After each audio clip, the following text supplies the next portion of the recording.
Hello, brothers and sisters. This is Tina. It's time for a daily devotional. God says, God's words expose people's corrupt dispositions. Whether male or female, one's level of corruption is the same. Is this not fact? Prior to doing anything else, we have to realize that we must accept every one of the words spoken by God, whether these utterances are pleasant sounding or not, and whether they give us a bitter feeling or a sweet one. Such is the attitude we should have toward God's words. What sort of attitude is this? Is it a devout attitude, a patient attitude, or an attitude of embracing suffering? I tell you that it is not any of these. In our faith, we must firmly maintain that God's words are the truth. Since they are indeed the truth, we should accept them rationally. Whether or not we are able to recognize or admit it, our first attitude toward God's words should be one of absolute acceptance. Every single line of God's words pertains to a specific state. That is, none of the lines of his utterances are about external appearances, much less about external rules or a simple form of behavior in people. They are not like that.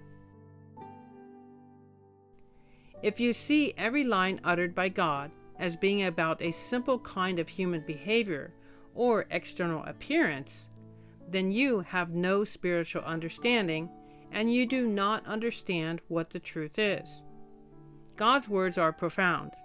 How are they profound? Everything that God says, everything that he reveals, is about people's corrupt dispositions and essential and deep-rooted things within their lives. They are essential things, not external appearances, and particularly not external behaviors. Amen. This passage of words is very deep. We can say God's words are really profound, like he says. God's words are to expose our corrupt dispositions. It doesn't matter what gender we have. There is no difference in male and female when it comes to corruption. We're all corrupted the same, right? Like God says, one's level of corruption is the same.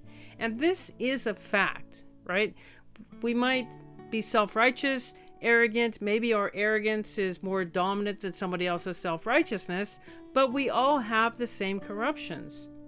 And we have to realize that we have to accept every one of God's words.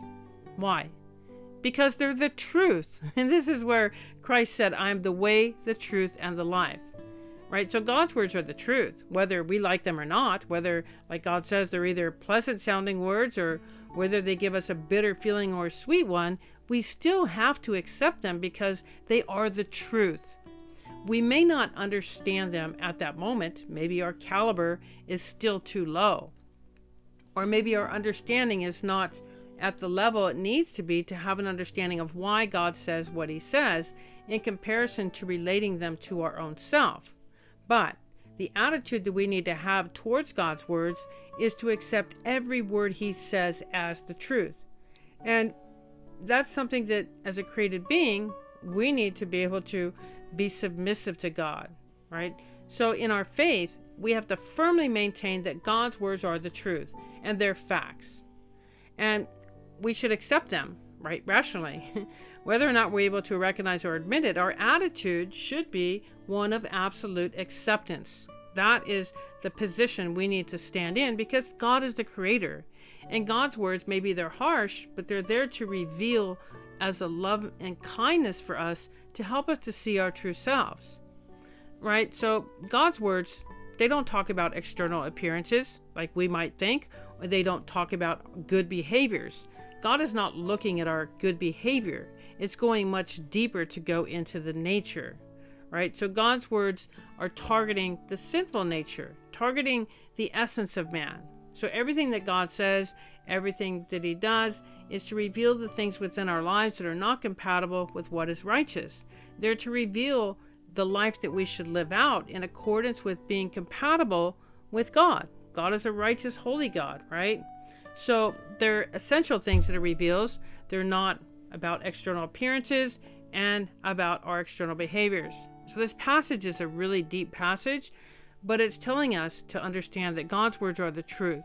And God's words, we should always accept them as the truth, whether we understand them or not, knowing that God stands in the highest position. So I really like this passage. I hope that you also like it. If you'd like to share your understanding or any understanding you have on parts of this passage, please feel free to do so. And we'll see you next time. God bless you and have a wonderful day. Bye.